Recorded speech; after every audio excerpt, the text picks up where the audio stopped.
অনেক বছর আগে এক ধনী ও শক্তিশালী রাজা ছিল যার নাম ছিল বাহরাম। তার হাতে ছিল অগাধ সম্পদ, রাজত্ব, সেনাবাহিনী, কিন্তু তবুও ছিল না শান্তি। একদিন রাজা চুপি চুপি বলল, আমি আর মানুষের রাজা হতে চাই না। আমি চাই দুনিয়ার সব মানুষের উপরে ক্ষমতা, এমন ক্ষমতা যা কাউকে দেয়া হয় না। তখন এক অন্ধকার রাতে রাজপ্রাসাদের নিচে খুলে গেল এক গোপন দরজা, এবং সেই দরজা দিয়ে প্রবেশ করল এক ভয়ঙ্কর ছায়াসত্তা। তার চোখ দুটো আগুনের মতো জ্বলছিল, মাথায় ছিল সিংহাসনের মতো মুকুট। সে ছিল ইবলিস, শয়তান। ইবলিস বলল, তুমি যদি চাও, আমি তোমাকে এমন এক আংটি দেব যা দিয়ে তুমি মানুষের মন পড়তে পারবে, তাদের শাসন করতে পারবে, কিন্তু তার বদলে তোমাকে দিতে হবে তোমার আত্মা। রাজা দ্বিধায় পড়ে গেল, কিন্তু ক্ষমতার লোভ তাকে আচ্ছন্ন করল। সে বলল, আমি রাজি। শয়তান হেসে উঠল, অন্ধকারে সেই হাসি কাঁপিয়ে দিল সারা প্রাসাদ। রাজার হাতে দিল সেই জাদুর আংটি।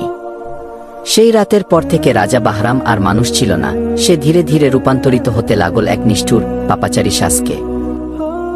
মানুষের উপর অত্যাচার, মসজিদ ধ্বংস, কোরআন পোড়ানো, ন্যায় বিচার বন্ধ, সব শুরু করল সে। তার রাজ্যে আল্লাহর কথা কেউ বলতে পারত না।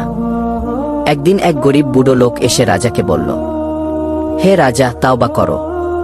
শয়তানের দান কখনো শান্তি আনতে পারে না। রাগে কাঁপতে লাগল রাজা, বলল, শয়তানই আমাকে রাজা করেছে, সেই আমার প্রভু। সেই মুহূর্তে আকাশ গর্জে উঠল, মেঘ ফেটে আগুন নেমে এলো, এবং রাজা সহ সিংহাসন চিরতরে বিলীন হয়ে গেল আগুনের গহ্বরে। শয়তান হেসে বলল, তুই ছিলি একটা খেলনা, এবার তোর জায়গা জাহান্নামে। গল্পের শিক্ষা: দুনিয়ার ক্ষমতা, অর্থ বা যশের লোভে কেউ যদি আল্লাহকে ভুলে যায়, তাহলে সে নিজেই নিজের ধ্বংস ডেকে আনে।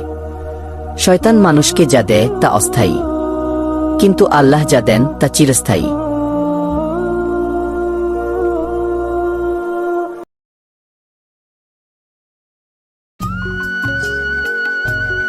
সাবস্ক্রাইব করো জেলি টোন, প্রেস করো বেল আইকন।